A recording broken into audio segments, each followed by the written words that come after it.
to strike. U.S. officials say they are in the process of declassifying satellite photos they say show cruise missiles aboard small Iranian vessels. U.S. officials have taken great pains to emphasize the American forces sent to the Middle East, including an aircraft carrier and strategic bombers, are to deter Iran not to start a war. Fox's Jennifer Griffin. On Thursday, the White House briefed top congressional leaders on escalating tensions. The Wall Street Journal cites people familiar with the matter as saying that U.S. intelligence suggests the U.S. and Iran actually misread each other's signals about a pending attack. Only minor injuries after an F-16 fighter jet crashed near Los Angeles Thursday. That's pretty remarkable that it fell into a building. There wasn't a large explosion. There was no civilians injured severely. CAL FIRE Captain Fernando Herrera says, as they say, any crash you can walk away from. The pilot was ejected, survived, so obviously it was good. The pilot landed at nearby March Air Reserve Base. The military says it appears the jet's hydraulic system failed. A federal judge orders portions of Special Counsel Robert Mueller's report to be unredacted and made public. That in the case against former National Security Advisor Michael Flynn. It's the first time a federal judge has ordered the Justice Department to make portions of the report public. Flynn's awaiting sentencing after admitting to lying to the FBI about his conversations with Russian ambassador to the U.S. This is Fox News.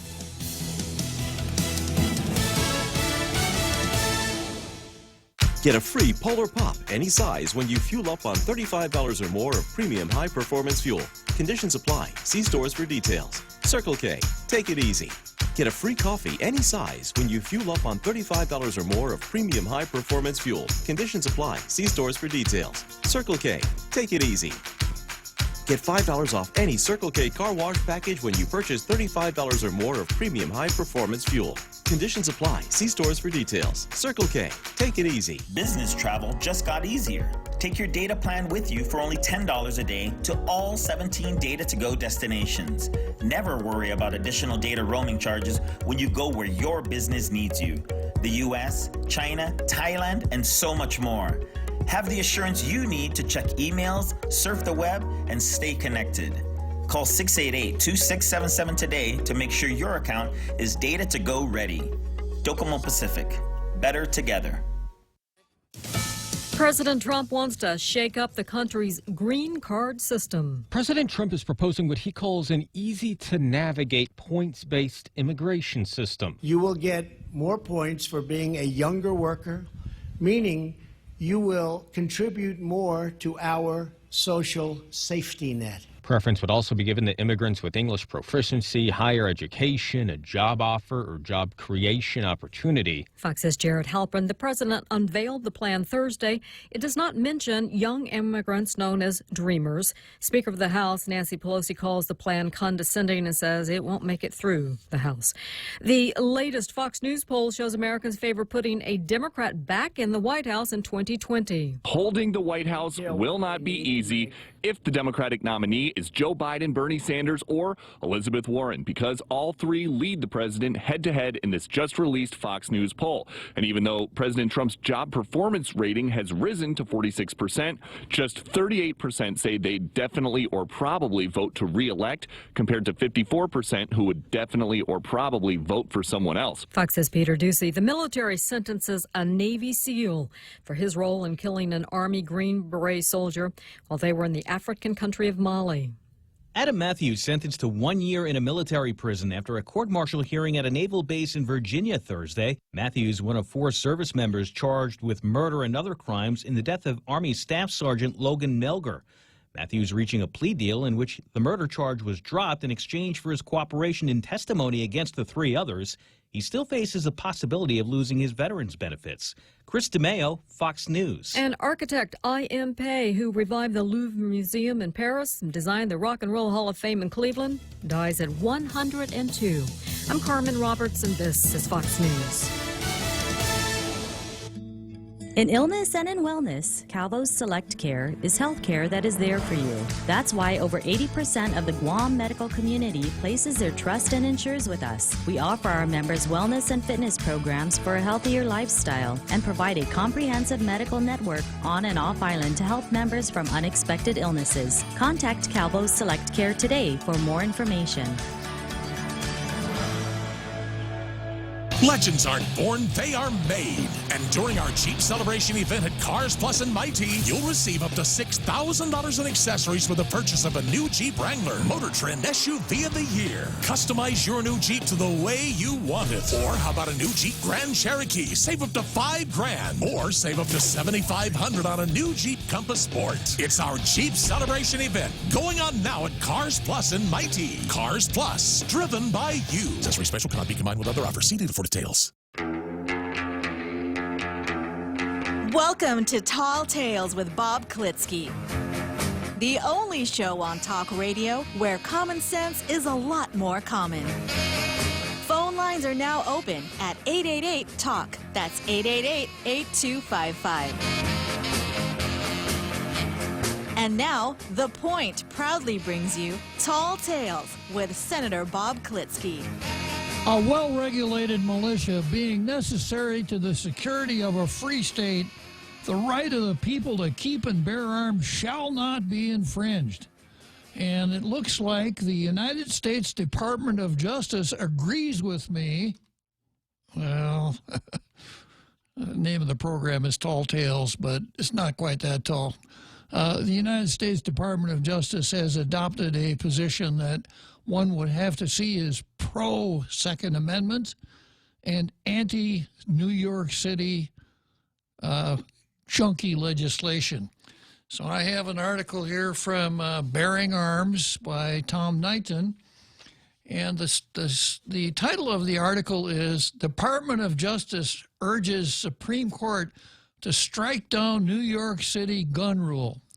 Now, you'll recall that we've talked about this before. New York has what is called a residence permit, which allows a person to keep a firearm in his residence. Not really much of a privilege, since Mr. Justice Antonin Scalia in D.C. versus District of Columbia said that people have a constitutional right to keep a firearm in the house for personal protection.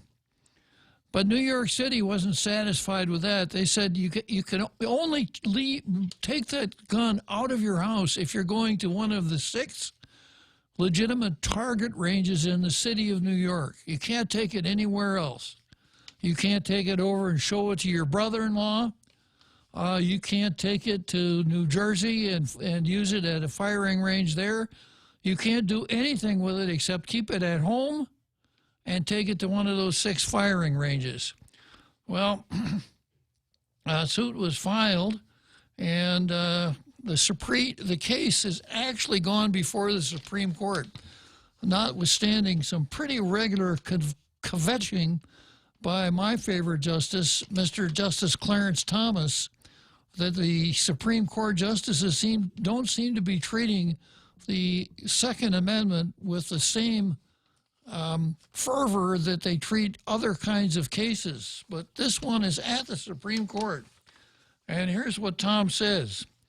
New York City's bizarre gun rule that prohibits gun owners from transporting their guns outside the city is facing the axe via the Supreme Court. It'll probably be struck down.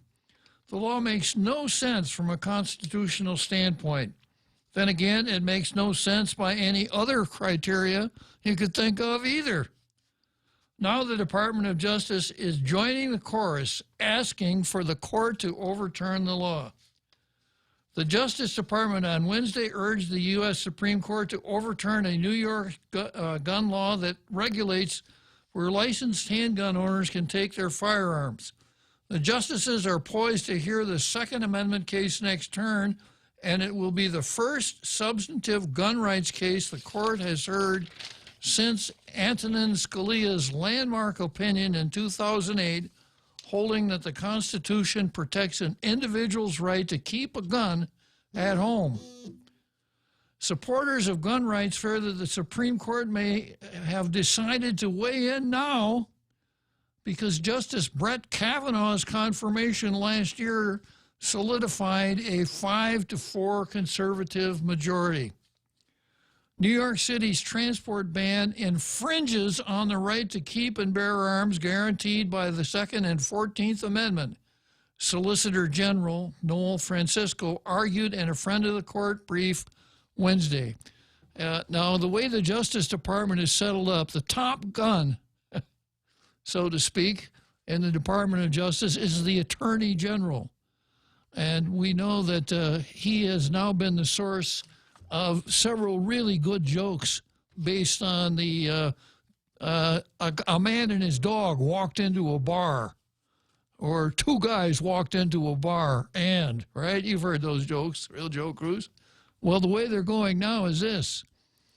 A bar walked into two gun control advocates. Yeah, so you can work with that a little bit, real Joe Cruz, okay?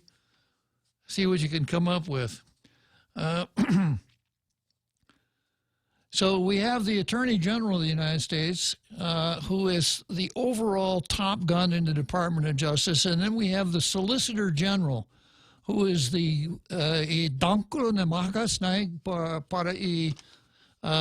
civil matters. And he oftentimes appears before the Supreme Court to argue the United States position, either in a case in which the United States is a party or in a case in which the United States has filed an amicus curiae brief. And that's where we are here. The United States is not a party in this case. It's the NRA versus the city of New York.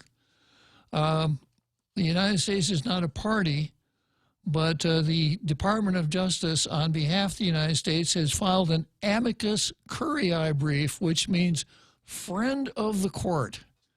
In order to do that, an entity has to ask the Supreme Court for permission to file an amicus brief, tell the reasons why the court ought to be interested in that amicus brief, and if the court says okay, the brief is filed. So the United States often does this to make sure that the justices understand what the interest of the United States is. That is that country called the United States of America. And that's why Noel Francisco has filed this amicus brief before the Supreme Court. Now, that's important. We have something called judicial independence in the United States. So the courts are not bound to do what the executive branch wants done, or the legislative branch. In fact, it's turned into a situation where the courts seem to consider what the legislative branch does as a set of interesting suggestions that really aren't binding on anyone, certainly not them. So this is the fact that the U.S. has filed an amicus brief here is really good news for us and really good news for the Second Amendment. And as per my usual shtick on the subject, pretty good news for all of the freedoms that are protected by our Bill of Rights. The article also says, oh yes, and one other thing. About a week ago, I read an article from Tom Knighton again saying that New York City may amend that bill, that residence permit bill, in an attempt to moot out an unfavorable Supreme Court decision. So at least theoretically, if New York repealed that bill, then there would be no case or controversy for the Supreme Court to decide. And that's a possibility, because if the Supreme Court decides the case before it, the Supreme Court has the ability to not only decide a narrow issue before it, but sometimes it writes a rather expansive opinion that goes to places that gun control people wouldn't want to go. So for the Second Amendment, the news today is good. Okay, so from there we go to Zemi-Ikotni.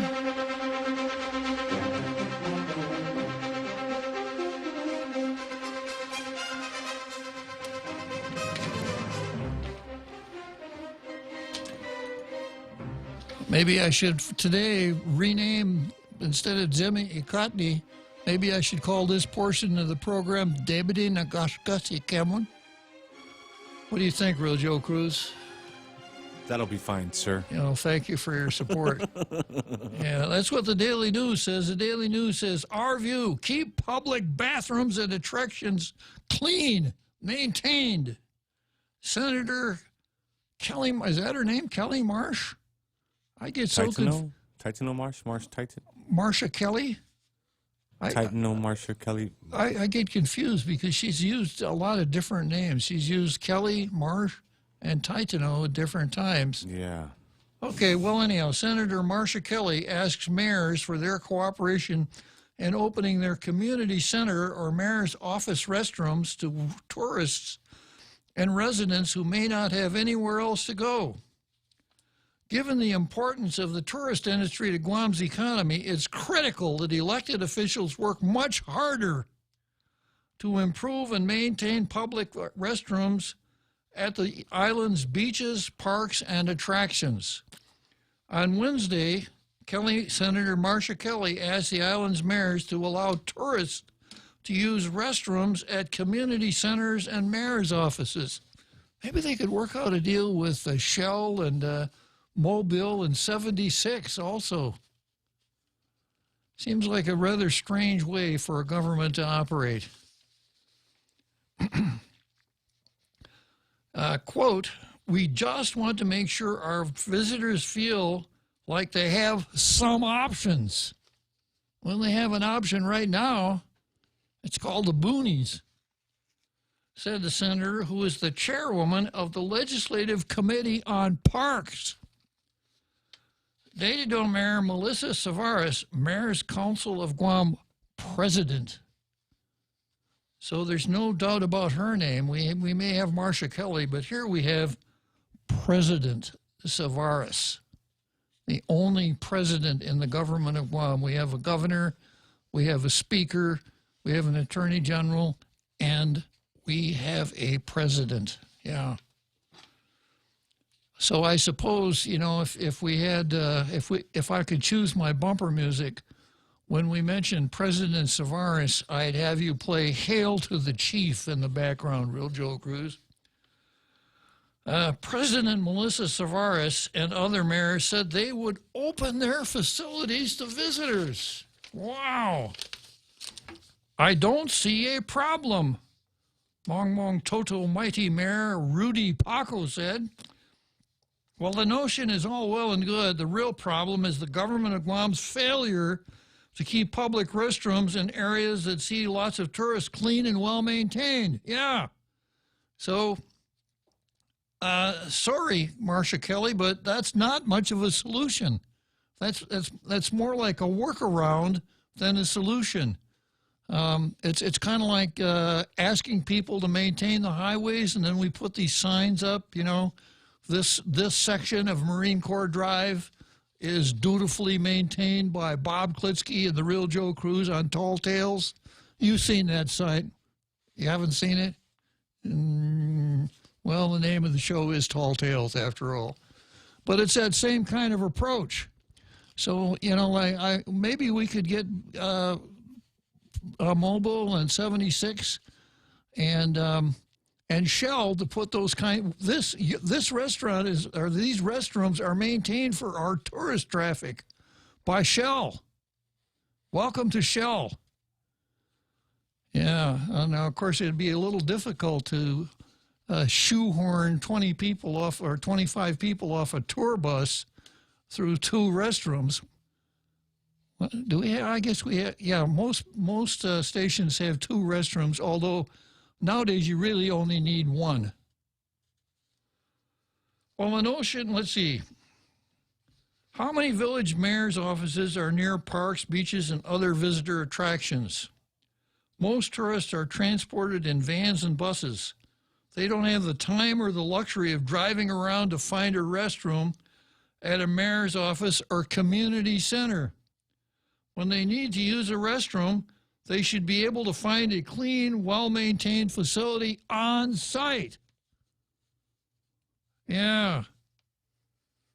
You know, way back at the very beginning of tourism on Guam, when we had like one or two flights from Japan every week, and we didn't have any hotels, we had a program where residents would put Japanese tourists up in their homes, just as a matter of hospitality.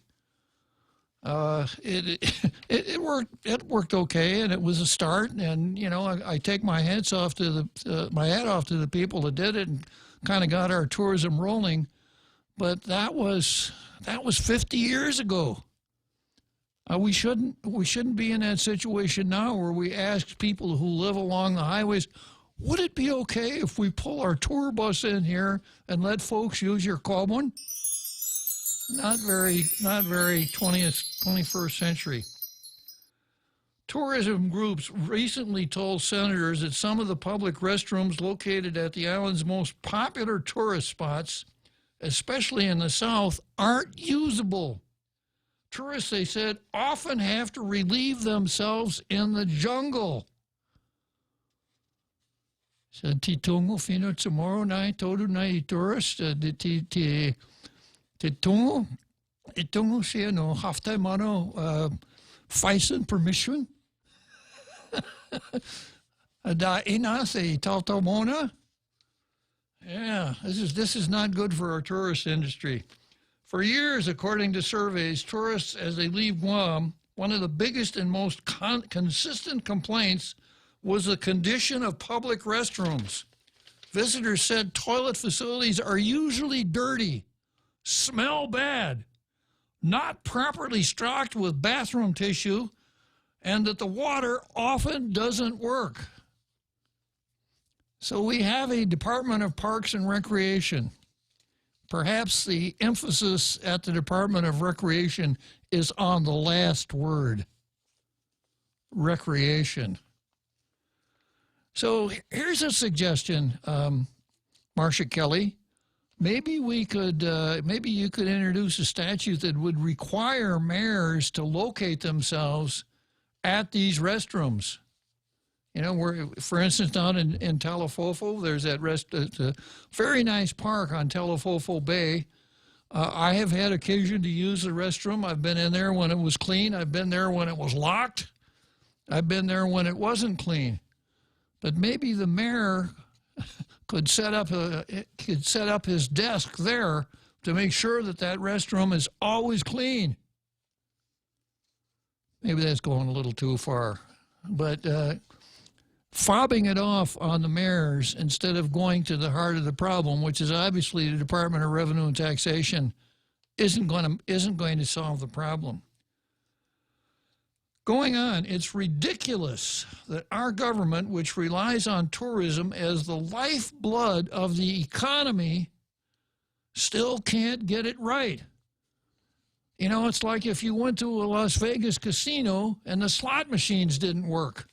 You know, you walk over to this long row of slot, temporarily out of order. Flip coins for entertainment. You know, I mean, this is what we do. We capitalize on sun and sand.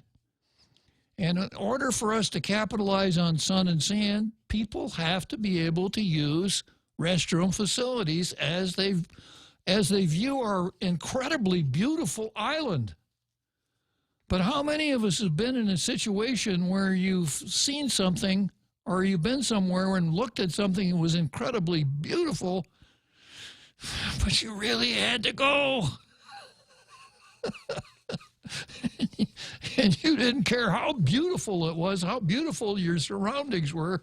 That just took over your entire thought process until you could do something about it.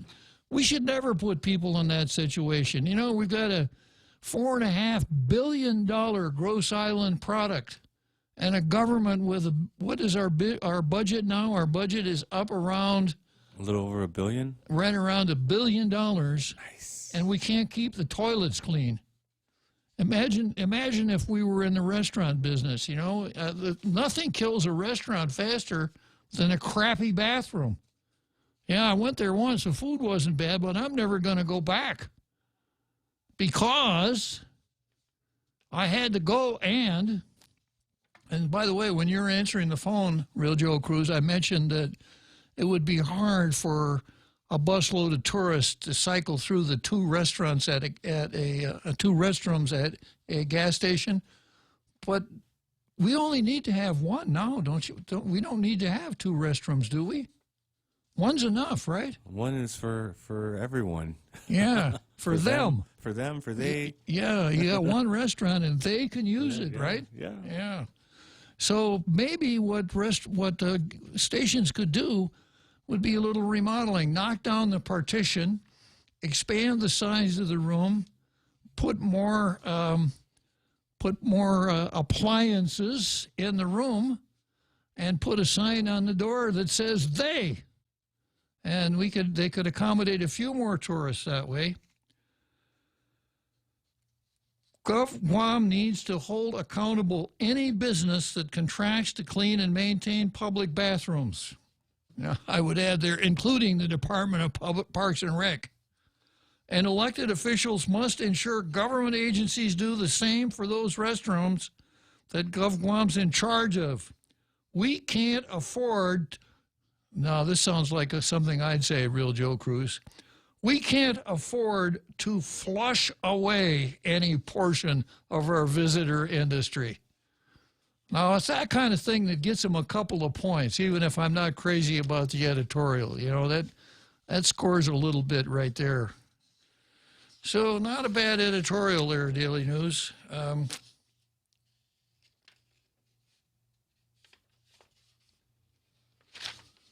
Let's take a look at the Post.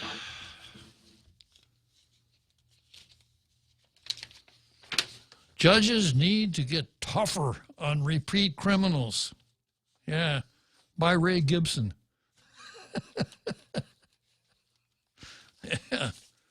Yeah, Ray. If you listen to the Ray Gibson show in the morning, and I can't see any reason why anyone would not to start his day off by listening to the Ray Gibson show, Ray has been pretty outspoken about judges who continually release people into the community to go out and continue to do bad things, even at his house, knocking on the door looking for Jenna. Yeah. Okay, so here's the editorial. Ray didn't write this, but it's potentially Ray inspired, you know, because the power of the Point, given its international radio listening audience, is magnificent.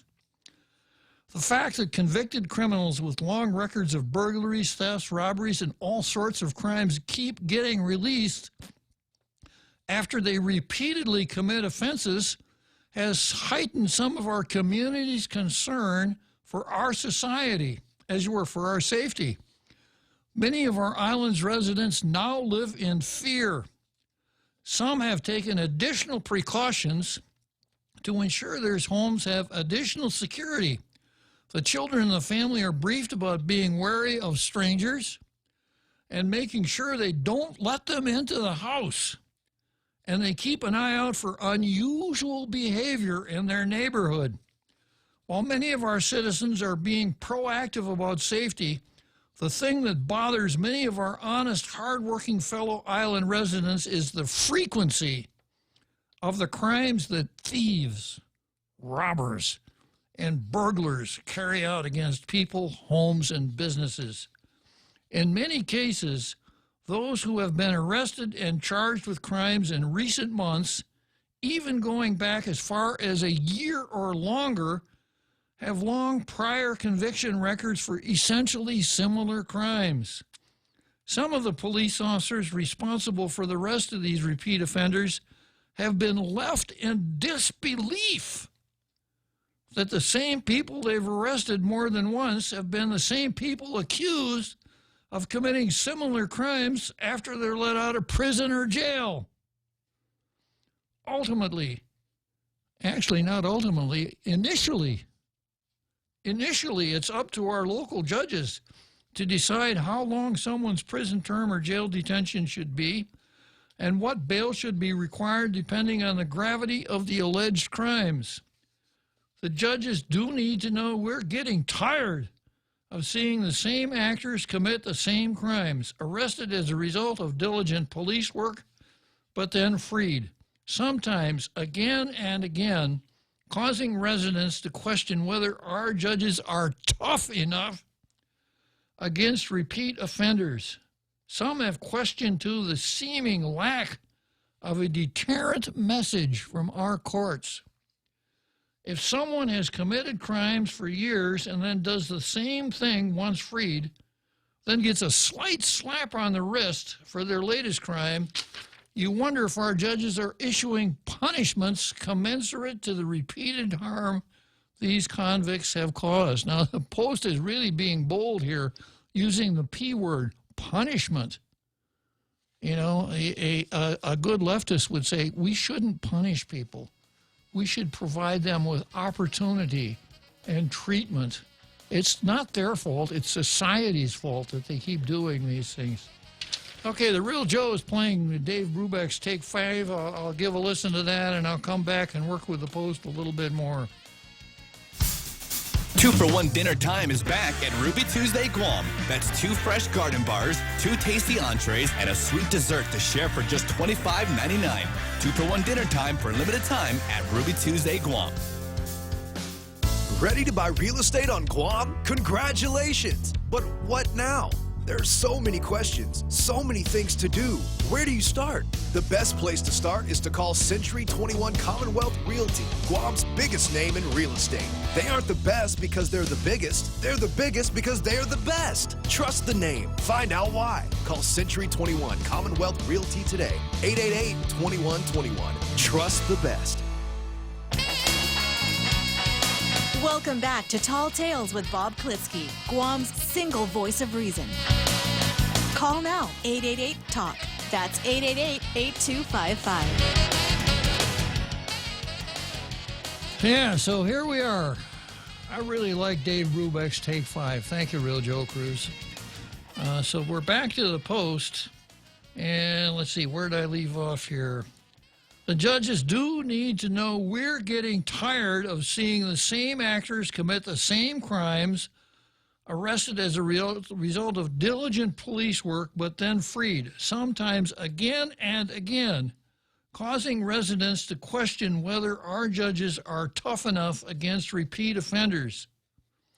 Okay, well, here's a little bit of my thinking out loud. We don't elect our judges. We appoint our judges. And we would hope that believe it or not, we would hope that our judges don't make their judgments based on what they hear on Tall Tales or even the Ray Gibson show. They're supposed to be unbiased, impartial. You've seen the Statue of Justice. She's got a sword in one hand. She's got a scale in the other where she weighs the facts, and she's blindfolded. So the justice is supposed to be impartial. So we would hope that a lynch mob mentality wouldn't boil over into the judges because we're dissatisfied with how they conduct their business. Okay, I got the Real Tom on the line. Real Tom, let me finish up this thought, and I'll be with you in just a second. I guess you opened up the Tom line, huh? Okay. So we want judges to be impartial, and we don't want them to succumb to the impulses of the masses. On the other hand, we do want them to be sensitive to community values. So how does one go about communicating with judges? We don't elect our judges, we appoint them. So when a judge is appointed, public-spirited citizens who don't like to see the revolving door that this editorial portrays go down to that hearing and they say, Senators, I would like you to find out from this nominee to the bench how he is going, or how they are going to handle repeat offenders in the criminal justice process. I don't expect them to. I expect them to talk in generalities, but I really want you to do that so that the appointee knows that this is a matter of concern to the public. The next time you have a chance to influence the process is when the judge has served 7 years. We have what's called a Missouri plan here. Excuse me, Missouri plan. I almost pronounced Missouri wrong. We have a Missouri plan here. So a majority of the people, when a judge's name goes on the ballot, and the ballot reads like this: shall Judge X be retained as a judge of the Superior Court? Yes or no? And if a majority of the folks say no, he's out. So if anyone out there is keeping track and you think that a particular judge is soft on criminals, that's the way you get your message across. When that retention election comes up, everybody has seen public advocacy here on our island and knows how it's done. So a campaign to send Judge X home is the only other way that you can communicate with judges. Now, I'm going to get back to what senators can do, but first of all, I want to talk with our good friend, our Tom. Good afternoon, Tom. Good afternoon, Judge. But, didn't we have an election to retain a judge not too long ago? Probably. Most of the time, people don't pay much attention to them. Anyway, but isn't the judge really just supposed to follow the law? Some judges want to really lower the boom on some people, but they cannot because the law will only allow them to punish certain criminals this much. The sentencing is a matter of statute, and ordinarily there's a range of a range that a judge can use to sentence someone. So he has that discretion. There are times when a criminal commits two different crimes at the same time and is sentenced to both, and his sentence is to serve the term concurrently. In other words, he gets 10 years for one and 8 years the other. At the end of 10 years, he served both terms. The other option is to have the inmate have the criminal serve concurrent terms. He finishes one and then he serves the other. So a judge has some discretion, but it's not carte blanche, Tom. Okay, but since we are mirroring the California law so much, didn't we have already a law where that's 3 strikes law, and 3 felonies, and on the 3rd felony, your punishment will be minimum 25 to life, for example? I don't think so, but if we do, maybe that's why Jack Haddock never signs on anymore. Maybe he's got 2. No, not really. No, Tom, we've never had a 3 strikes law here. We had we used the California Penal Code as the basis for our law up until 1977. In 1977, we repealed the statutes based on California law and adopted our version of what's called the Model Penal Code. California enacted the 3 strikes law quite a while after that, and as I recall, even California has walked away from the 3 strikes law. But, that's California, right? Yeah. Maybe that's what we need to get started here on Guam, too. It will be a good deterrence for these repeat offenders. We have too many people being convicted of felonies over and over, and it seems to not deterring them. Yeah, well, maybe we need a 1-strike law, Tom. Yeah, but maybe the 1 strike might be just too harsh. It might be unconstitutional because it's a cruel and unusual punishment for a first offender. Yeah. Maybe we need to give him another chance. But 3 felonies, that's what I really would want to hit him hard. Okay, Tom. Well noted. All right, Judge. Thank you. Thanks for calling, Tom. So here's where the legislature where senators come in. A few days ago, I went through the procedures for pretrial release, and I'm not going to do it again, but when a defendant is before a magistrate, the judge decides on what conditions, if any, the defendant will be released pending trial. And just a few days ago, a 29-year-old man named Johnny Salas, at his magistrate hearing, said to the judge, "So am I going to be PR, Judge?" And the magistrate, Benjamin C. Sung, said, "No, you're not going to be PR'd. A $2,000 cash bail." Okay, now what that means is that if Johnny Salas is not to be spending his time in jail until he goes to trial, someone would have to come along and write a check to the clerk of court for $2,000, or cash or a money order or whatever. Otherwise, Johnny doesn't go anywhere. A cash bail. The statute that talks in terms of release, though, tells the judge that release on recognizance is the preferred disposition of all criminal defendants appearing at a magistrate hearing. And if a judge is not to release a defendant on his own recognizance, then there's a checklist that the judge must go through and basically justify why he's not released. There I go. Boy, these old bad habits, huh? The judge has to justify why they aren't releasing the defendant on recognizance. And there's a long checklist that he has to go through. Judges do it, and everybody isn't released on recognizance, but as we would say, the policy of the law favors release on recognizance. Now, senators who really want to do something other than posture could take a look at that statute. They could tweak it. They could fine-tune it. They could junk it. There's a lot that they could do with it, especially for certain kinds of crimes and for certain kinds of offenders. But until somebody does that, that's how you communicate with judges.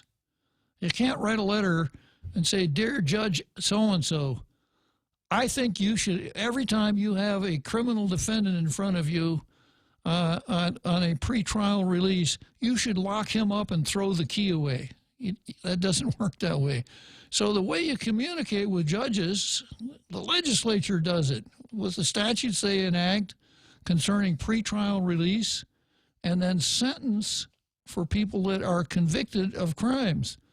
Now, we've talked a lot here. We have one of our very regular callers, one of the Toms, who has suggested that the chemical castration would be a very good way to deal with those convicted of criminal sexual conduct on children.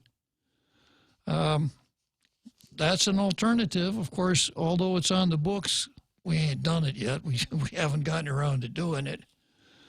Another alternative is take that situation and say if the child is 12 or under, it's life without parole. You're never going to get out. These are the kinds of discussions and debates that senators at the legislature should have if they really want to be tough on crime. So we can talk a lot about judges and how loose they are, but probably judges aren't going to get the message.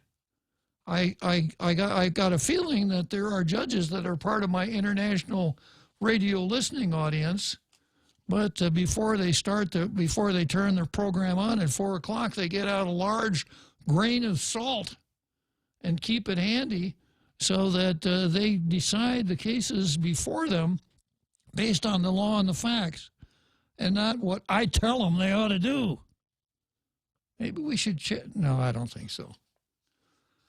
So that's the story on getting tough on repeat criminals. We already have a statute that makes it a crime for someone. It's a felony to commit another crime when you're on felony release. You have to get into criminology here, though, to know what it is that is a deterrent and what isn't a deterrent. As most criminals, the fact of getting caught, going to trial and being sentenced is not part of their thought process. Most criminals are pretty sure that they can get away with whatever they want to do, or else they're so reckless they don't care. So there's a lot of research and literature on what actually constitutes a deterrent when it comes to the judicial process, pretrial release, sentencing, etc. Now, I had one caller here, or perhaps it was a poster, someone who posted on Facebook, suggested, why don't we take a look at Singapore? You know what they do in Singapore, Real Joe Cruz? For some offenses, they use... The cane? Caning. Yeah. Yeah. Yeah, so if if you commit a certain kind of crime, you would be taken out into the public square, half-mast your trousers, and a public official with a bamboo cane would, or as we used to say in the public schools, would apply the, what is it, the,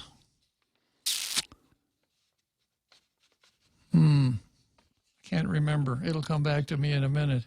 Yeah. That, under our system, probably would be cruel and unusual punishment. I wonder, I have a feeling it probably works pretty well in Singapore, but it probably isn't something we could do here. But what we can do here, as soon as we get done with all the really high priorities like legalizing recreational marijuana and legalizing gambling at the carnival, then maybe we could spend a little bit of time talking about our criminal justice system and what ought to be done to improve it. So a couple of pretty good editorials today. I kind of like them both.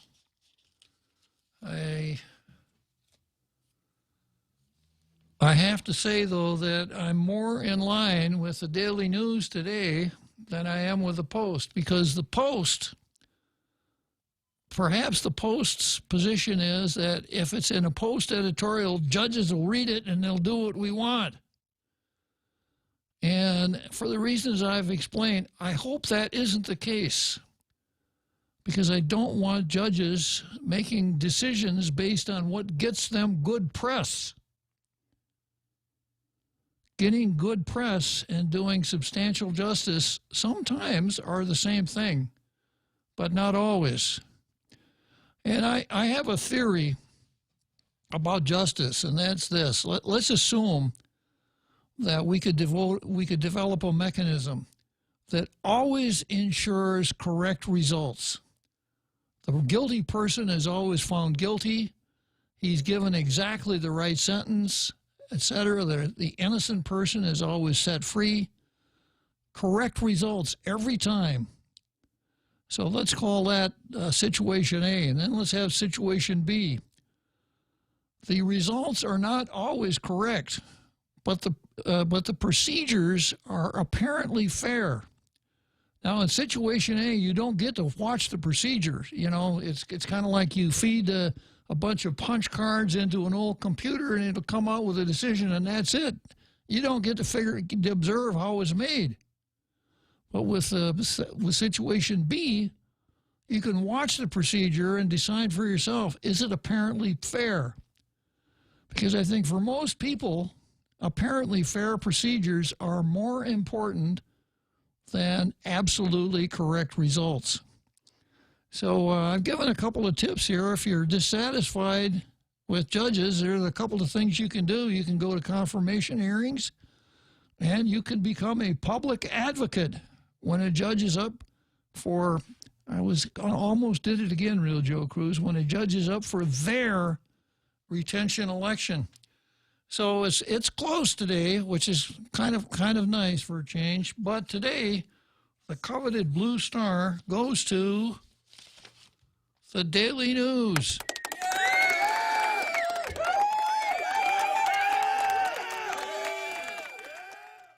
That doesn't happen very often, so enjoy it down there at the Daily News building. Let me see what the score is here.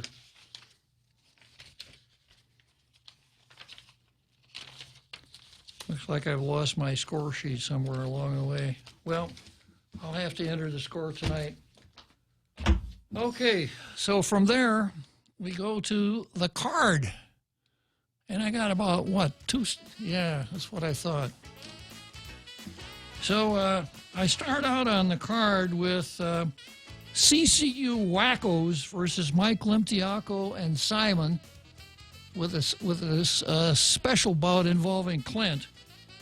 I've got Sablondia versus the LA LBGT Center.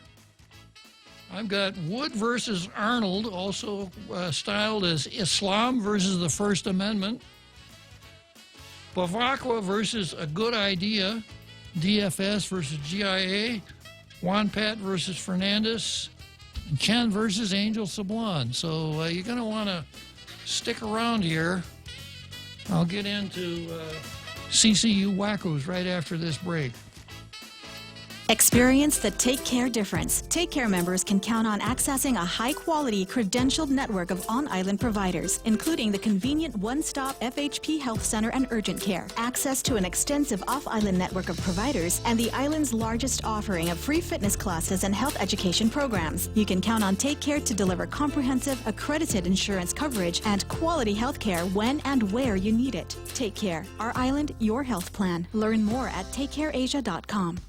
Family Finance has been serving the people of Guam since 1959, and they'll continue to be there for you in the years to come. Whether you're looking to get a personal loan for that summer vacation or paying off those long overdue bills, Family Finance has got you covered. Apply for a personal loan from $1,000 up to $3,600 by calling Family Finance in Agutya at 475-4545, Upper Tumon at 647-5626, or in Dededo, 633-4473. Family Finance, serving the people of Guam since 1959.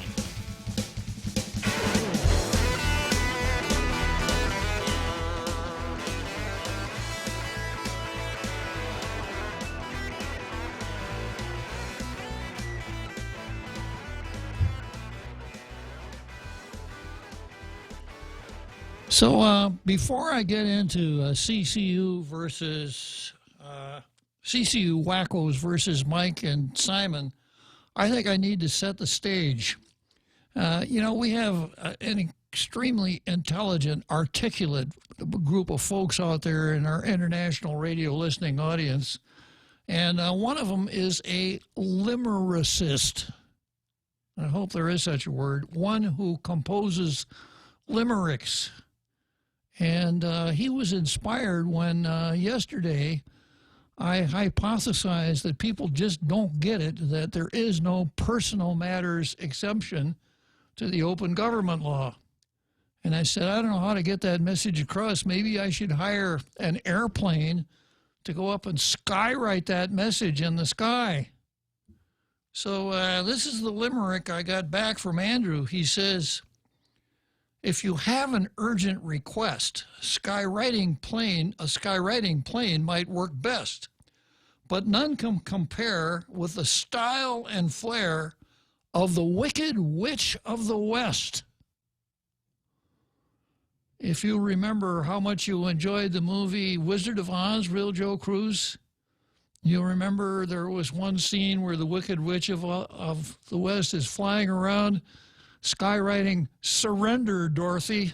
I'll get you, my pretty. I like the part where Dorothy throws the bucket of water on it. Oh, my wonderful powers, they're all gone, you little brat.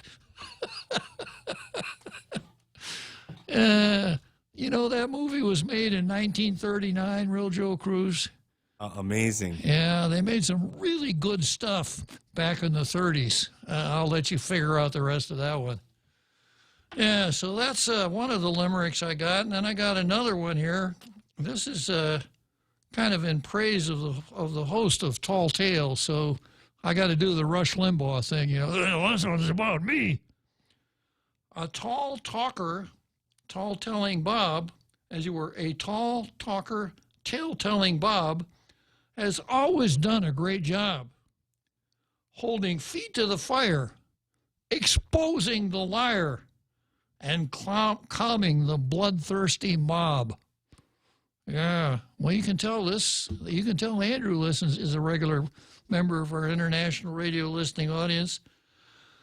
But then, of course, no matter what, no matter how the show goes, no matter how great a job the host does on a daily basis, still have to deal with the cult of personality that's growing up around the producer of this show, the real Joe Cruz.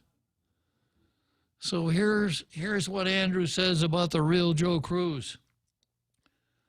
A real Cruz producer named Joe would wind up stealing the show, leaving Bob rather vexed, befuddled, perplexed, for he had nowhere else he could go. Yeah, the real Joe Cruz. Not another Joe Cruz, but the real Joe Cruz. Okay, so getting into the calendar here, the card, I start out with, yesterday I had an article here, United States versus environmental wackos, and it debunked a lot of the renewable energy myth. And, of course, it laid some heavy criticism on a certain AOC, Alexandria Ocasio-Cortez. And I labeled her as an environmental wacko. Now, I think it's important for me sometimes to go to national news, because there are interesting things that happen in national news. Some of them affect us, and it's kind of my responsibility, I think, to keep you up to speed on, especially on what loony things the left is doing in the U.S. mainland. But not to think that we don't have our own wackos here at home. And that's why I call this next item CCU wackos versus Mike and Simon. And I'm going to start out with an article that appeared in on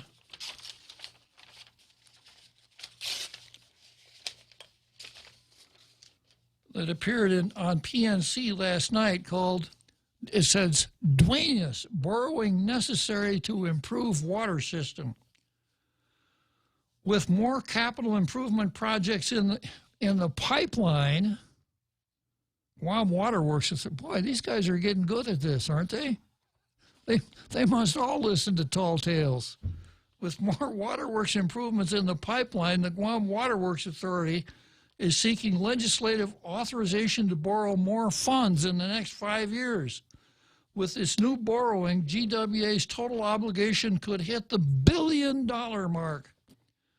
To date, GWA has already borrowed $540 million, but according to CCU Chairman Joey Duenas, only $57 million remains to be spent. Today, that master plan is 30% completed, 40% is under construction, and 15% is still a go. And 15% we decided we didn't need to do, Duenas said during a mayor's council meeting of Guam on Wednesday. Now, there's a combination for you, Joey Duenas and the mayor's council. I wonder if he consulted with them on Angel Sablon's gigantic salary increase. I wonder if he advised them to do it in executive session. The money went to projects such as the Agate Santa Rita wastewater treatment plant, etc. GWA has more projects in the pipeline, according to Duenas. Okay, well, I'll come back to Duenas right after the big halftime show. Probably take a peek at Facebook, too. So if you got any limericks or pithy sayings you want to post on Facebook, this would be a really good time to do it. Dee, I know you're going to be busy popping popcorn.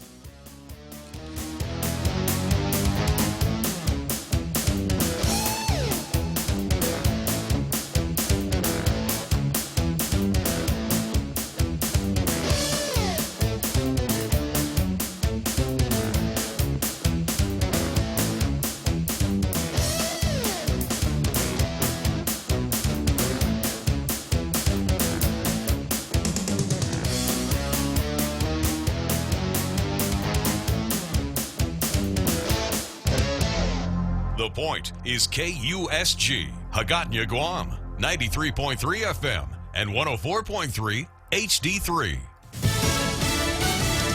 Congress wants an immediate briefing on Iran. I'm Carmen Roberts, Fox News. Rising tensions with Iran have many lawmakers on edge. We're on the verge of war. Democratic Senator Richard Blumenthal and others want the White House to inform every member of Congress on what's going on now, not next week. We are supposedly going to have a briefing on Tuesday. We're hearing it may be too late, because hostilities may have begun or there may be an escalation of the military situation. That is absolutely petrifying. The White House briefed congressional leaders yesterday, but even Republicans say that's not enough when it comes to Iran. There are indications that they and their proxies in the regions pose a serious and potentially imminent threat. Senator Marco Rubio.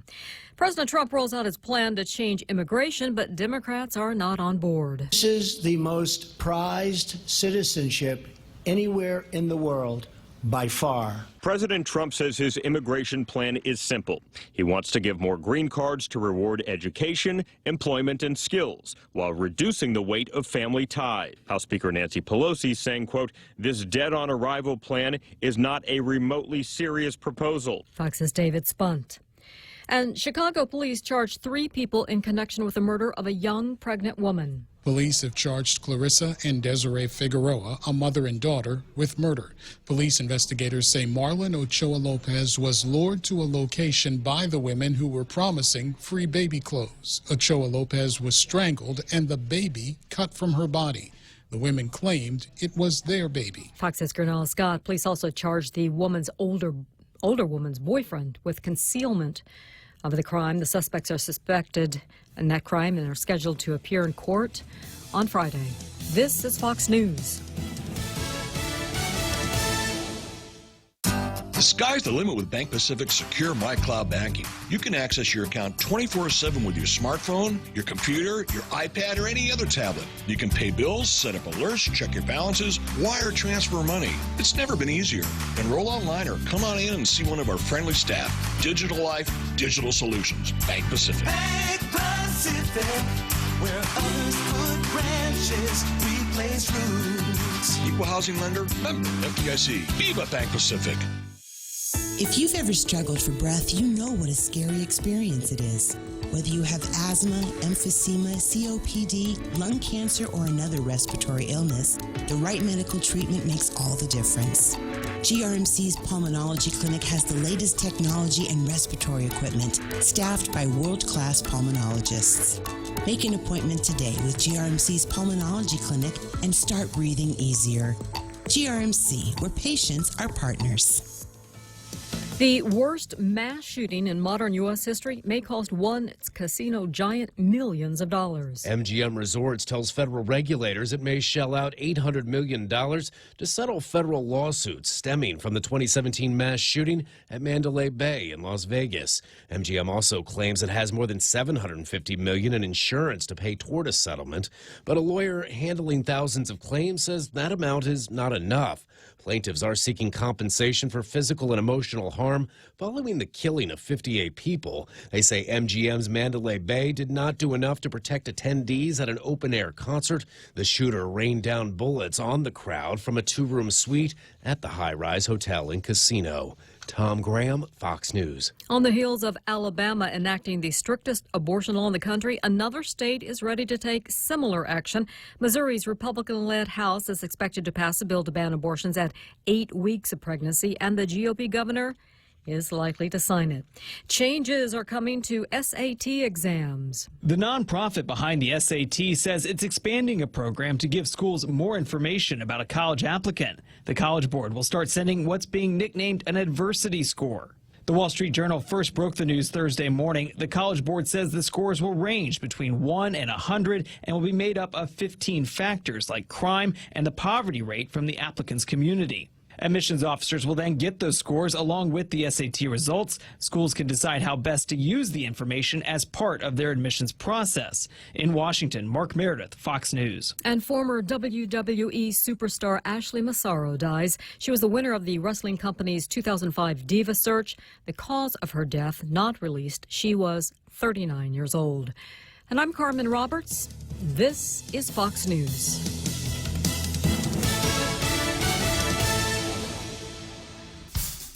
Two-for-one dinner time is back at Ruby Tuesday Guam. That's 2 fresh garden bars, 2 tasty entrees, and a sweet dessert to share for just $25.99. Two-for-one dinner time for a limited time at Ruby Tuesday Guam. Let's go for a drive. Let's take a stroll. Let's gallivant. Let's go cruising. We all have different ways to describe how we get up and go in our cars. But whatever you may call it, you can do more of it when you save 6% off your fuel purchases at any Shell station when you use your eligible Bank of Guam Visa and MasterCard credit cards. So stop by any Guam or CNMI Shell station and start saving today. Visit bankofguam.com for more information. Terms and conditions apply. Bank of Guam, the People's Bank. Member FDIC.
One of the greatest halftime shows in America, right here on Tall Tales, every afternoon at 1700, 5 p.m.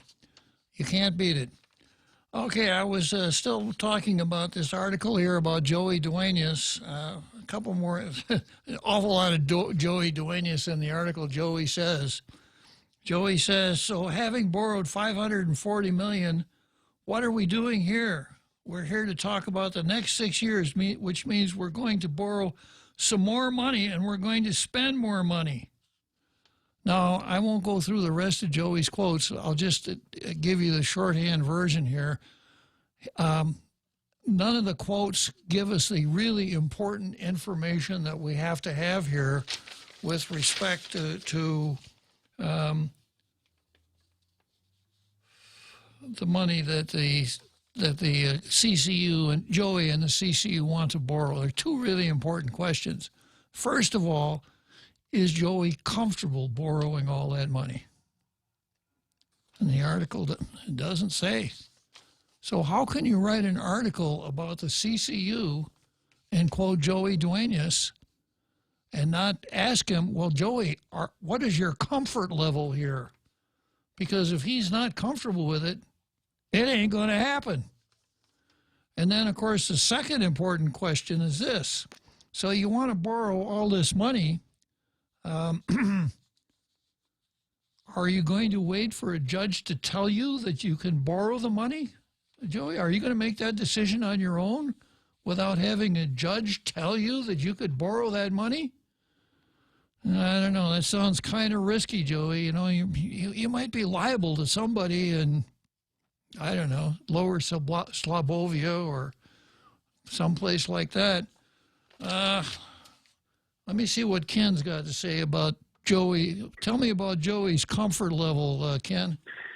Well, he denied my FOIA request pretty much along the same lines that he denied it for you and for the media, claiming that it's personal, you know, even though it's not. And he makes a note here. Be advised, the CCU was preparing to file a declaratory action to ask the court for guidance in whether it would be proper to release information in the executive session. The CCU wants to follow the law. An action for a writ of mandamus has been filed, which may provide the needed guidance. Yeah, and that's kind of too bad because it gives Joey the cover he's been looking for all along, doesn't it? Well, he has not complied with my FOIA request. He hasn't provided a justification, I think, has any validity. So we'll see what the judge says on this matter. I find it interesting that they went ahead and filed because according to the CCU board meeting, they were waiting until next Tuesday when their conflict attorney presented them with a draft of a letter that they wanted to send to the AG seeking guidance. And now he's claiming that a writ has been filed. Well, meaning that he has... to mine. Yeah, of course, yeah. Yeah. Understood. And they you know, I've been pretty critical here of Joey and their lawyer saying, well, we're going to get a judgment here. And I point out you don't get a judgment because you got a really interesting question that you want the judge to answer. In order to get a judgment, there has to be a case or controversy, which means somebody's got to sue somebody else. So my question is, well, if you want to go to court, who are you going to sue? Me? Ken Leon Guerrero? Yeah. It's just, it goes back to Joey screwing up in the very beginning, having that meeting in executive session, and then coming out and saying, well, yeah, you know, I goofed up because we did the evaluations and then we should have come out and discussed salary, but I just went straight to salary. Well, no, Joey, you shouldn't have done the evaluations in executive session either. Given a statute that says under no circumstances will matters of salary be, it's a section. Yeah, and you can't have a discussion on salary without the justification for the salary, which takes me to my next thing today. I filed a petition with the Mayor's Council of Guam to roll back the pay raises, the $53,000 in pay raises Angel Sablan has received as the executive director, because there's no documentation, no justification, no motions, no votes, and the only reference I can find is in the board meetings where Angel Santos informed a meeting of the mayors that he read in the newspaper this morning the salaries of the other directors of government of Guam and was shocked to discover he's the lowest paid and therefore he wants parity. And did he ask them to give him a raise? Yeah, he said that he wants a raise. And did someone make a motion to give him that raise? Nope. No, just said in the hold on, let me pull that part up. The minutes. Okay. Okay, here we hold on just 1 second while I find that part.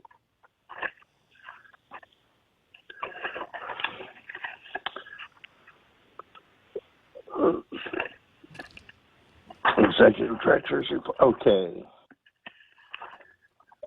There was a motion, yes. Rudy Montanani made a motion to increase the salary of the executive director based on the Hayes study. That doesn't even make sense. And it was seconded by Mayor Dale Alvarez. No discussion or objections. Motion carried. Yeah, well, I'm glad you did that, Ken, because this whole Mayor's Council thing is something that really needs to be looked into. Obviously, they don't need to have reasons or justifications or whatever. They are the Mayor's Council. They don't have to mow the lawns at the schools. They kind of do whatever they want to do. So I've said before that the Mayor's Council should be abolished. Mayors should concentrate on their own villages, not playing some kind of quasi-parliamentary game of giving Angel Sablan raises. Yeah, and, when you look at all the needs that the mayors are screaming about that they need money for, I mean, at the village level, to go ahead and waste this amount of money for a position that basically does nothing, it's just a total waste of taxpayers' funds, and at a time when the government of Guam is well over $100 million in the red, we need to start looking for areas that we could cut. And I honestly believe that cutting the Mayor's Council of Guam, going back to where each mayor is responsible for their village, I'm not sure how much that will save, but easily it will save about $150,000 a year just in that one position when you count benefits. Yeah. Well, each mayor should have his own office, should have some lawnmowers and a pickup, and mayor's employees should be classified, not unclassified, and they should, they should have definite mission statements and definite tasks as to what they're to do. Well, that's something that's definitely lacking in this operation here. It's something that I'm going to be taking a closer look at, because we have to start cutting government costs somewhere, because over the past 4 months, we've seen the legislature and the administration piling on operating costs, and we have not seen any effort whatsoever at reducing operating costs, although they have taken a couple whacks at the revenue stream. So at some point in time, something's going to blow up in that process, because you can't keep adding expense and chopping revenue and expect good things to happen further down the road, because we can't kick the can any further down the road. It's been kicked as far as it'll go. True enough, Ken. Well, keep me posted on what you're doing with the Mayor's Council, okay? I will. We'll let you know the response we get to the petition I filed. Okay, good. All right. Have a good show. Thank you very much, Ken. So going back to this article about the CCU wackos, I read this story here, this article that omitted the important facts, whether Joey Duenas is comfortable borrowing the money, and whether he's going to require a judge to tell him to borrow the money. And picking up what Ken and I were just talking about, Joey's true colors came out very early. He made a mistake by going into executive session to discuss salaries. The evaluation and the salaries, it's all part of the same thing. Our statutes makes it very clear. Under no circumstance can you do that anywhere but in a public session. And Joey's been tripping over himself trying to save face ever since he did that. He said, yeah, well, I made a mistake. I should have come out of executive session to do the salary. No, Joey, you should have never gone into executive session. So he's been tripping over himself since that time to save face. If he had to get guidance from council, and they're on their third council now, then I would have been much happier if the question posed to council would have been, can we release these papers to the people, this stuff to the people that have asked for them? If we do, are we going to get it? Is there going to be any liability whatsoever? Not, can you work really hard and find some good reasons why we don't have to do this? And all the while, of course, the meter is running. And all the while, these guys are elected officials directly going against the public policy of the territory of Guam, which is a tie goes to the people. So, and it appears that it's going to continue on. There'll be plenty of lawyers' fees. And I always jokingly say anything that generates fees for lawyers can't be all bad. But it's so unnecessary in this case.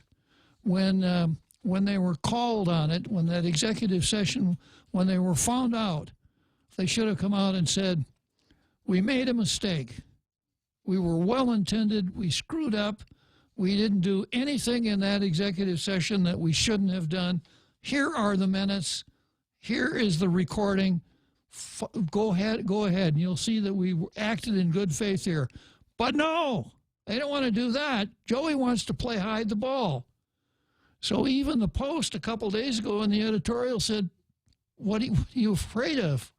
What don't you want people to know? What exactly did you talk about in that executive session that you're working so hard on keeping from the people? And, I facetiously read this article about bond borrowing because I don't trust Joey Duenas' thought process and when it comes to borrowing large sums of money. if he goes off on this comfort level, and I want a judge to tell me what to do because I'm not going to exercise any discretion on my own part, then I don't want him to have his finger on a $40 million trigger. Okay, now there are a couple rays of sunshine here because the title of this item on the card is CCU Wackos versus Mike and Simon. And a couple days ago, Mike Limtiaco, the newer member of the commission, came on and said, yeah, I want to release those papers. I made a couple motions, but I didn't have the votes. I want to release them. And then yesterday, during the discussion of the CCU Wackos, Simon Sanchez separated himself from the wackishness and posted a pretty interesting matter on Facebook, and I have it right here. This is what he said. Hi, Judge, Senator, tax and ratepayer and friend. About to step into a meeting, re my real job. I did want to let you know that I agree with Commissioner Limtiaco and you that there would be no harm nor illegal act in releasing the executive session minutes. I plan to introduce or support a motion to release on Tuesday. Okay, so we got a couple of people who understand public service, public meetings, not hiding the ball. Simon doesn't tell me in this post about his comfort level. Maybe he's decided that his personal comfort is really not a matter of great public interest and is not, as lawyer would say, an appropriate ratio decidendi. Write that one down in your Law and Order notebook, Real Joe Cruz. Ratio decidendi, the basis for a decision. And he goes on to say, thanks for your advocacy. I appreciate there may be differences in legal opinions, but if we are to err, I'd rather err on the side of transparency to the public. Let me read that sentence again. If we are to err, I would rather err on the side of transparency to the public. I'm going to hire a sculptor and go down and have that chiseled on a marble monument in front of Simon's business with a bust of Simon Sanchez on the top of it. Those are words to live by, all you folks out there in boards and commissions. Err on the side of transparency to the public. Had we been told last November the, quote, under no circumstances clause, all of this would have been done in public. Yeah, where was counsel when they were getting their iPhones out and calculating how much that raise would amount to every payday?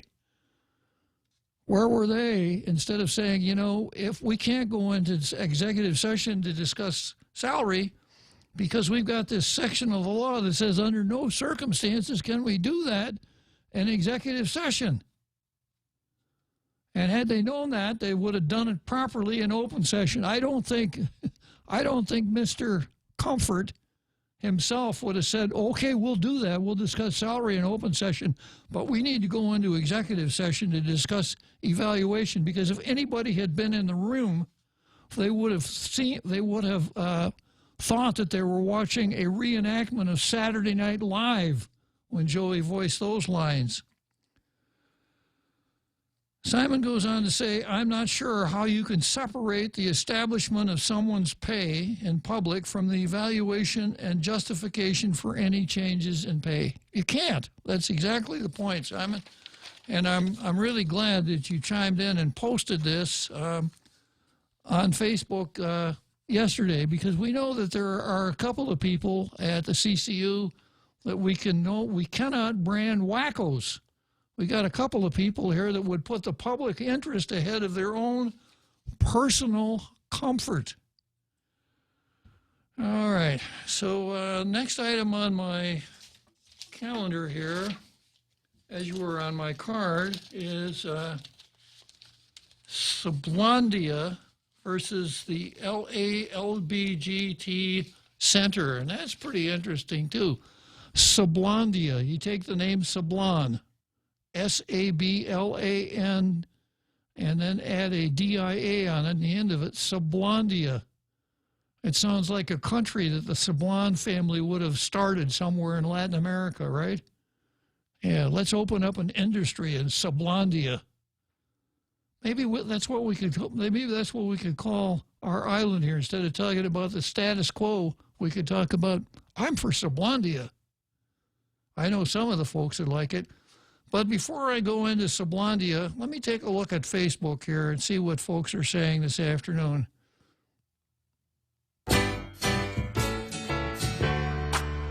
Welcome back. James Howard, part of the Triple J Rangers, sounds the call to action by saying, mount up, Tall Tales regulators.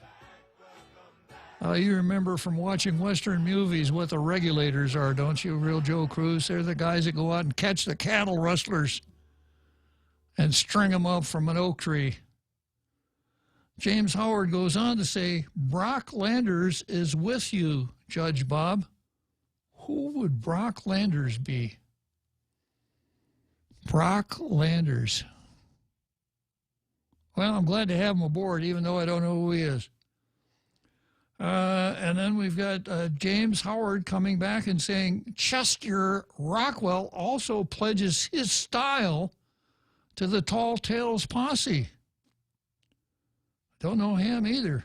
I got to be careful. He tried to sneak things in here looking like names and trying to get me to say something I shouldn't say on the air. You know, they got away with it once. I guess they're going to keep trying. Then Nate horns in and says, Happy Friday, Bob. Well, actually, thanks, Nate, but Friday is my saddest day of the week.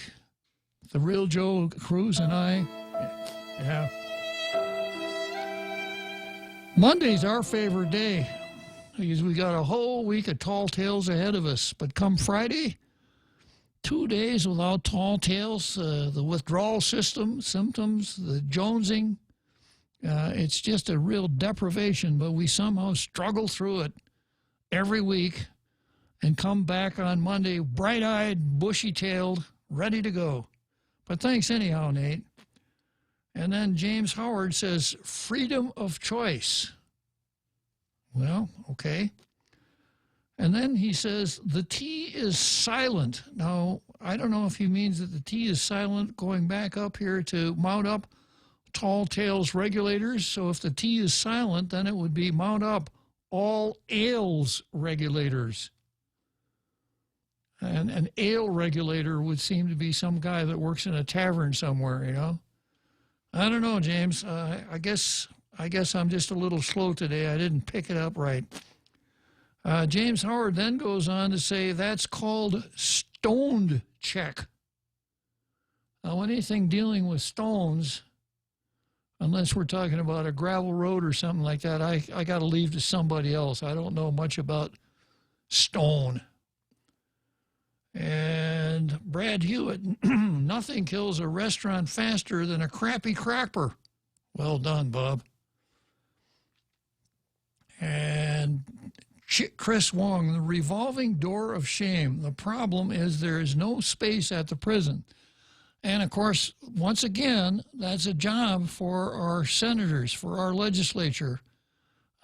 We need to address the entire corrections function, including housing for offenders. And no one seems to want to take it on. Now, I know there's no good politics in spending money on prisons, but it's one of those kinds of things that it's a kind of a pay me now, pay me later. You know, if we wait till the condition is so severe that we have multiple escapes or a prison riot, then we're going to wind up spending the money, and it could very well turn out like the fiasco with the Ordot dump. Instead of doing it ourselves in a measured fashion and spending a reasonable amount of money on it, we waited until it got completely out of control. The feds came in, took it over, and appointed a receiver that cost us really big bucks, but did the job for us. So that's kind of, I think, where we are in the threshold with the prisons. Chris goes on to say the Post isn't left, and I know that, and I was kind of a complicated compliment, Chris, when I mentioned they used the word prisoners in the editorial, whereas the left would much prefer clients or unfortunates or something like that. And because the Post used the word prisoners, that was my way of saying, I recognize you guys are not part of the left. And most of their editorials don't take on that particular hue. I got a couple more here I'll pick up after the seventh inning stretch, and then we'll go on to Sublondia versus the LBGT Center. 2-for-1 dinner time is back at Ruby Tuesday Guam. That's 2 fresh garden bars, 2 tasty entrees, and a sweet dessert to share for just $25.99. 2-for-1 dinner time for a limited time at Ruby Tuesday Guam.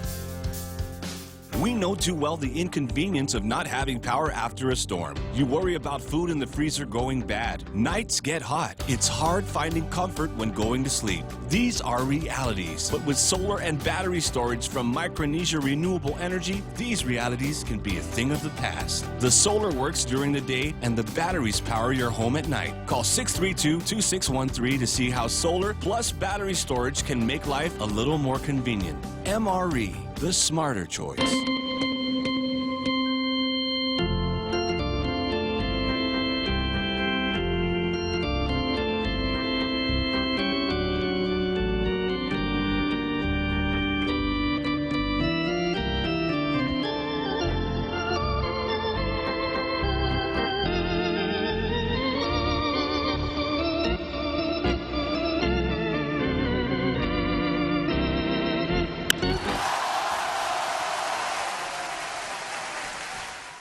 So, seventh inning stretch, Wrigley Field. I hope you enjoyed your peanuts, popcorn, and whatever else you snacked on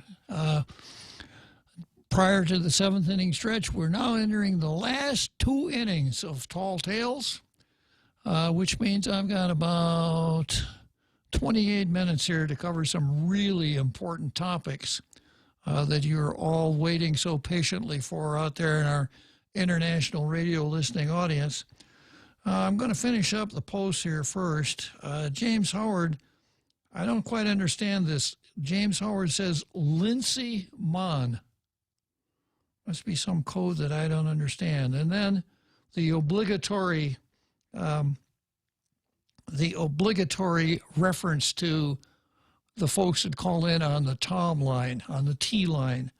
James Howard says, Tom, Tom, Tom. And then he goes on to say, the judge is the law. Now, I wonder if he means me when he says the judge. It's probably the way it ought to be. James Howard suggests firing squad. That'd be one way to reduce the population of the Department of Corrections. Ishmael Velez, so to date, so late. 22 push-ups coming up to represent the 22 veterans we lose daily to suicide. That's an unfortunate number, Ishmael Velez. I commend you for bringing that to our attention. And then Nate horns in again. Let's get Joey a cuddle pillow. We wouldn't want him to have any discomfort now, would we? Maybe we could hook Joey up with Mike Lindell. Yeah, maybe the inventor of My Pillow. Yeah, maybe if he had a My Pillow with him at the CCU meetings, he'd be more comfortable borrowing money or, just making decisions in general. Yeah, perhaps anybody out there want to do a GoFundMe to chip in and buy a My Pillow for Mike Lindell for Joey Duenas, so he won't have to suffer the discomfort caused by making decisions as a member of the CCU. Prudencio Mano. Officials who approved pay raises must all resign. Yeah, well, Prudencio Mano is just taking it right home to Joey, I don't care about your comfort. You ought to resign.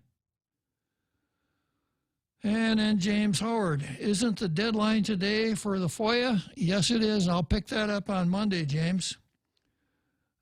James Howard says he needs to step down. I guess he's probably, I don't think he's talking about Mike Lindell. He's probably talking about Joey. And then he comes back and says, call Joey Judge. Call Joey Judge. Mano versus mano. Mano a mano, I guess.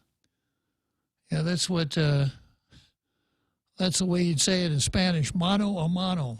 Fist to fist, right? Joey versus Tall Tales. Mano a mano. I think that would make Joey very uncomfortable. I wouldn't want to be the solely responsible for Joey's discomfort. Okay, so I'm going to put this rather sad story, the life and times of Joey Duenas, aside, giving kudos to Mike Limtianco and Simon Sanchez for having some understanding of why we have boards and commissions. And then I go to Sablandia versus the LBGT Center. Now, it's LBGT, not LBGTQ. That may be important. I don't know. But this story comes under that heading. You know, Real Joe Cruz, when I'm always asking you, if a dog bites a man, is it news? How about, what would it take for it to be news?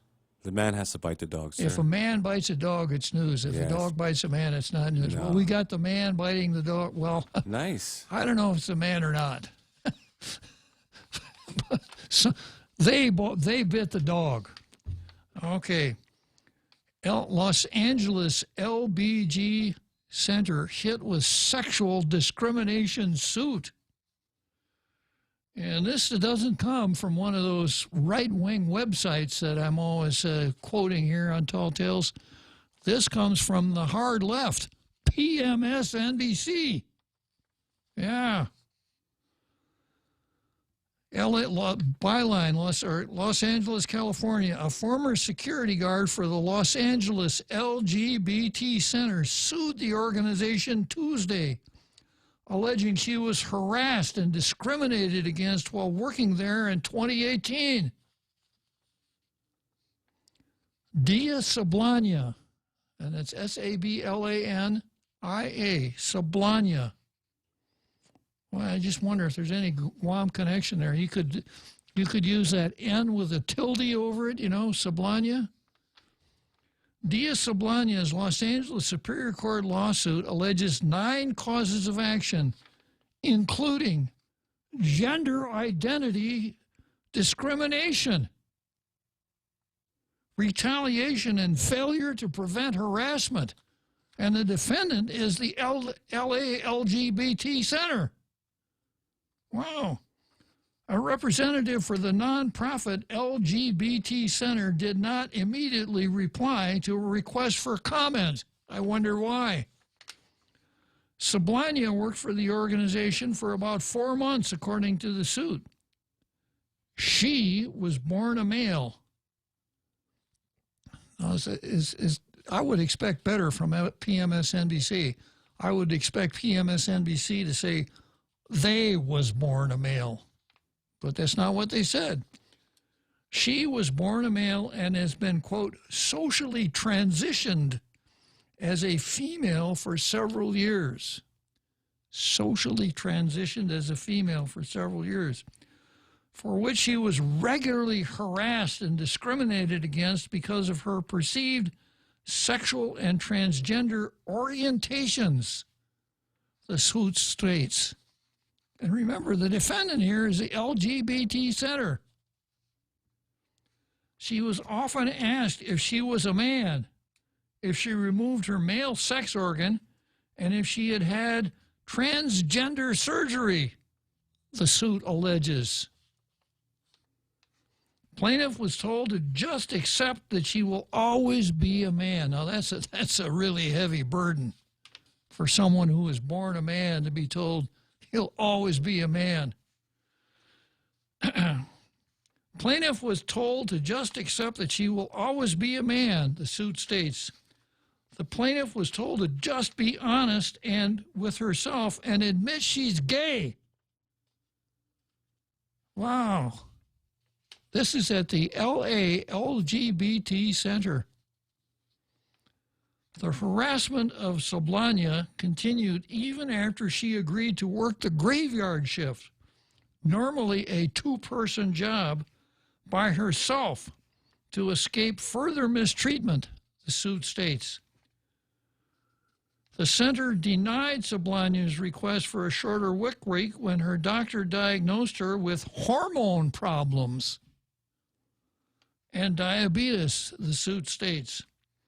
She tried to take vacation time instead, but that request was also denied, and she was fired 2 days later, according to the suit. Prior to her firing, Soblania was, quote, a solid employee and had no write-ups or documented counseling, the suit states. Yet the center never investigated any of her complaints, spoke to witnesses, or tried to get her full version of the events.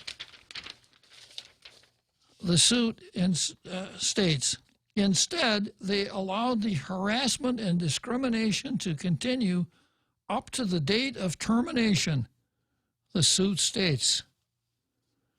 So, boy, if that isn't the case of a man biting a dog, right, real Joe Cruz? This transgender female is alleging discrimination by the LGBT Center in L.A., and the T stands for transgender. Maybe they should change the name of it to the LGBTD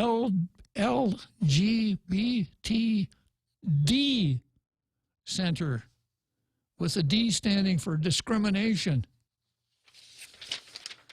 Yeah, and then there's another... I got another article. I guess this is kind of newsworthy. This one comes from LifeSite, and it kind of repeats the same facts. But then it goes into the Los Angeles LGBT Center. Founded in 1969, the Los Angeles LGBT Center and its 700 employees have provided services for more LGBT people than any other organization in the world. Its website states, "We are an unstoppable force in the fight against bigotry and the struggle to build a better world, a world in which LGBT people can be healthy, equal, and complete members of society, unless they happen to work for us." No, that's not what it said. I just added that in there myself.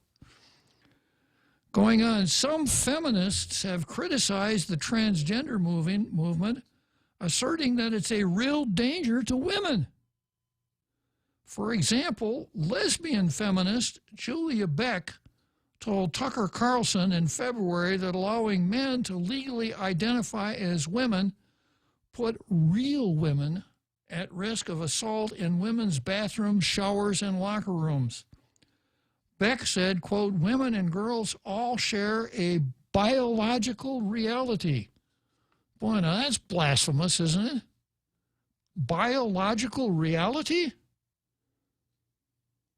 Wow, who is this Julia Beck, and where does she get these crazy ideas that there's such a thing as biological reality?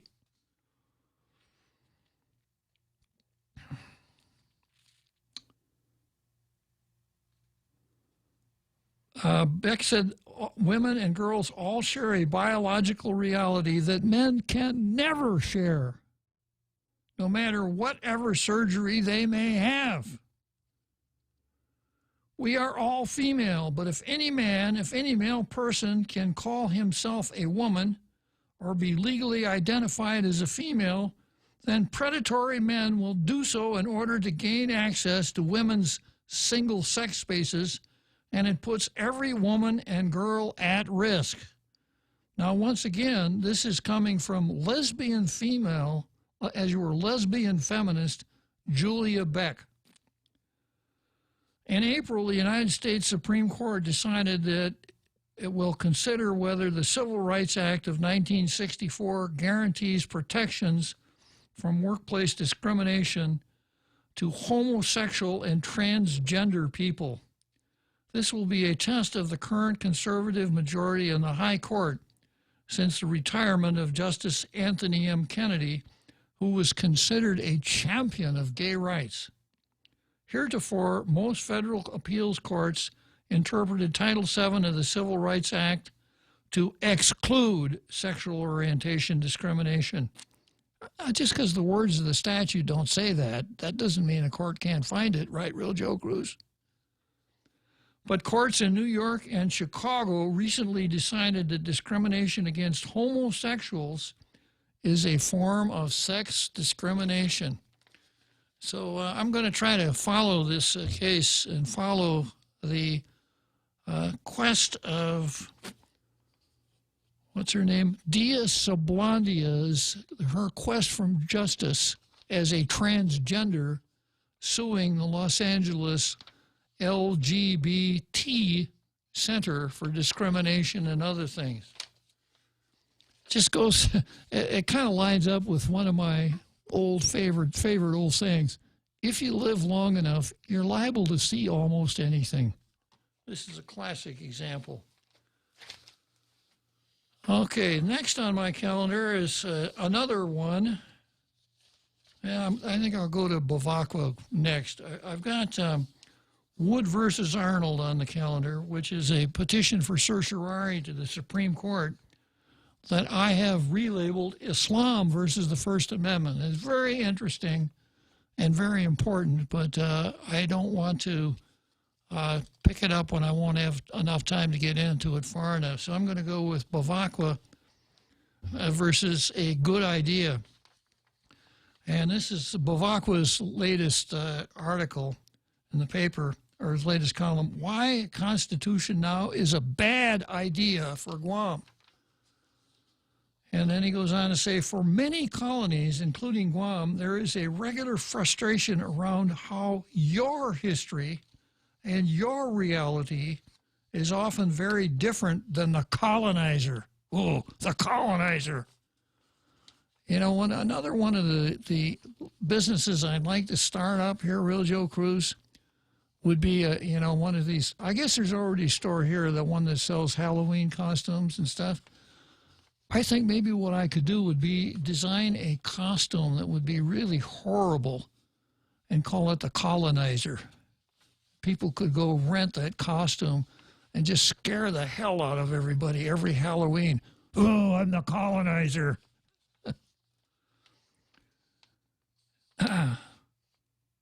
So he says there is a regular frustration how your history. Now, does he mean mine? Does he mean the reader? How your history and your reality is often very different. He should say different from the colonizer. There's my blue pen, but he says than the colonizer. Poor usage. Now, I thought I was the colonizer. So what is this, a case of schizophrenia here? Or is he addressing this column to a limited audience, just a particular audience, perhaps based on identity politics? I got a feeling that's why he's referring to your, setting up you against the colonizer. And sadly, it's very rarely interested in respecting you and that matter, or even hearing your voice. Well, the colonizer hears my voice. I've got an international radio listening audience. I'll bet there's a guy back in D.C. right now that's got a T-shirt on that says, I am the colonizer. And he's probably listening very closely. But it's interesting how he contrasts the second person pronoun you plural, with the colonizer. Colonial policies tend to follow this logic. When it's in the colonizer's interest, the colonies can be treated in exceptional and unconstitutional ways. When it isn't, ignore the uniqueness of the territories and treat them like everyone else. We can see this dynamic in terms of talk about constitutions and the colonies. In recent weeks, I have seen some revived discussion about the need to pass a constitution for Guam. My position on this issue is fairly clear. I'd say it's crystal clear, Michael. I feel, not I think, but I feel that to try to pass a constitution prior to determining a political status means you are sabotaging yourself from the start. So I guess the bottom line here is this column's all about me. And maybe I'm not the colonizer after all. Okay, well, we'll head down the home stretch here and we'll work with Michael Bavacqua heading down the home stretch. Hey, it's Mom. Somebody forgot to thaw the chicken, so meet us at Chili's for 2 for $25. Oh, and congratulate your sister for making the basketball team. She's thrilled. Love you. See you at Chili's. Enjoy 2 full meal combos for $25. An appetizer, 2 mouth-watering entrees like our crispy chicken breast, smoked barbecue quarter leg, or smoked jalapeno cheddar sausage. Served with corn on the cob and french fries. 2 bold combos for $25. A full-on meal deal available nightly for a limited time. Together, we Chili's. Here at APL, our core values give the company its heart and soul. Whether it's connecting your business with our global network through our newly enhanced service or investing our efforts into giving back to the community, APL is committed to serving you. We humbly honor the opportunity to find innovative solutions for you and your business. To learn more about our enhanced service, call 588-4651 or visit www.apl.com/Guam for more details.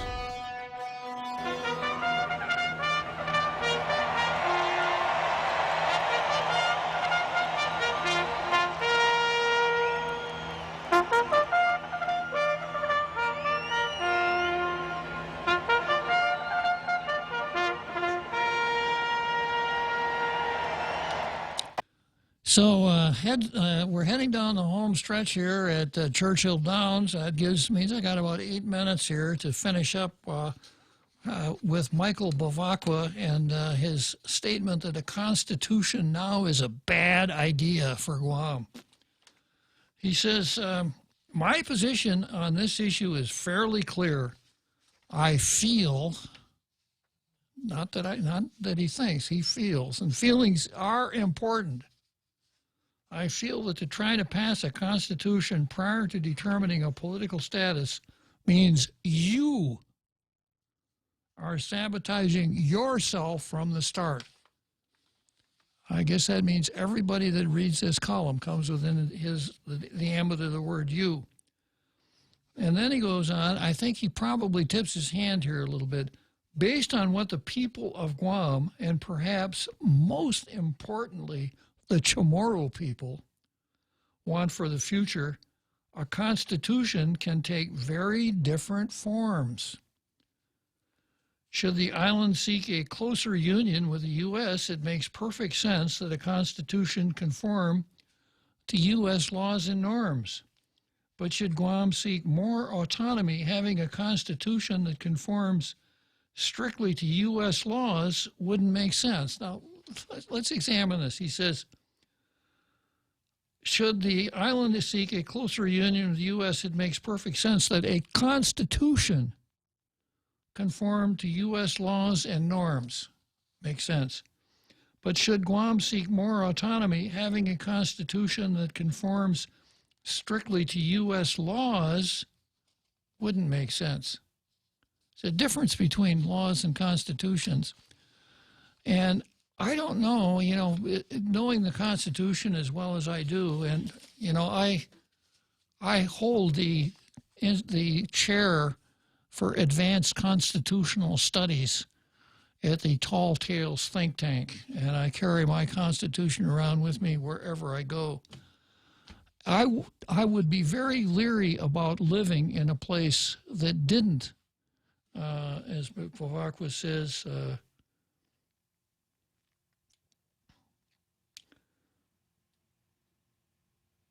conform to U.S.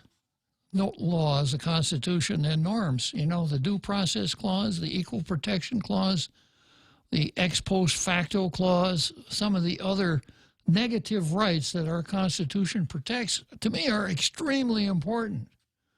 I think for me, just me, I don't know about anybody else, but for me, it's important to live in a society that's governed by the rule of law, where the rights of the individual are secured and protected by the government, that the government does not get in my face all the time.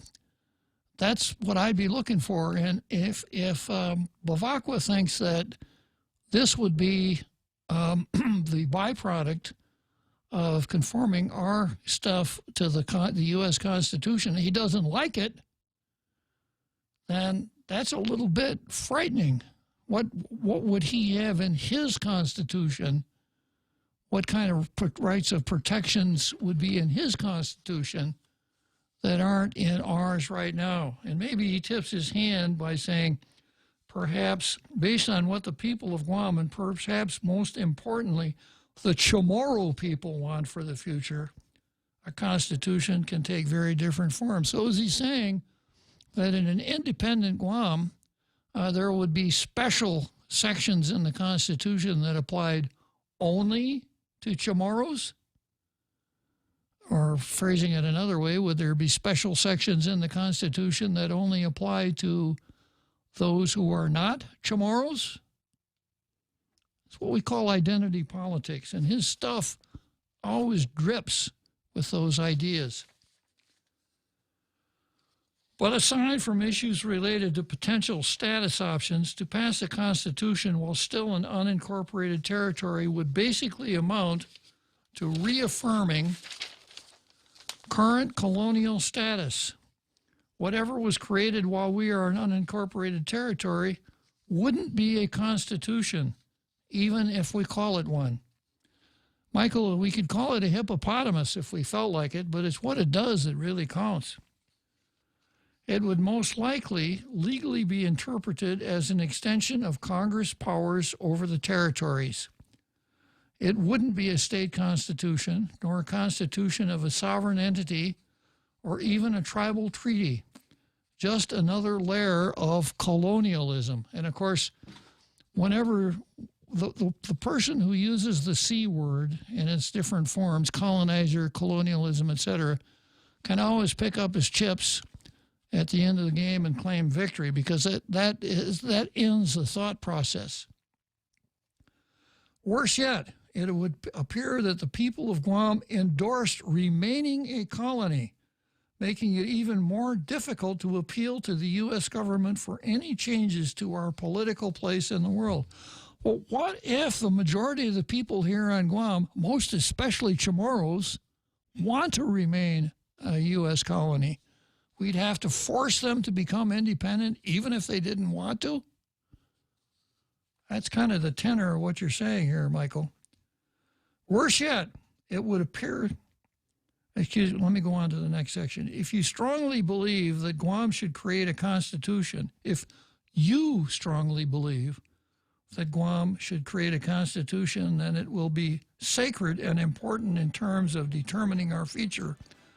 You should support the process of decolonization. Well, I might, if anybody around here was actually interested in decolonization instead of Chamorro independence like you and Melvin Wampad Bora and the so-called Commission on Decolonization, which doesn't do anything about decolonization. But I'll pick this up again on Monday. We'll talk a little bit on Monday about critical theory, which I think one has to understand, really understand what Bavacqua was talking about. So the real Joe Cruz and I will see you on Monday.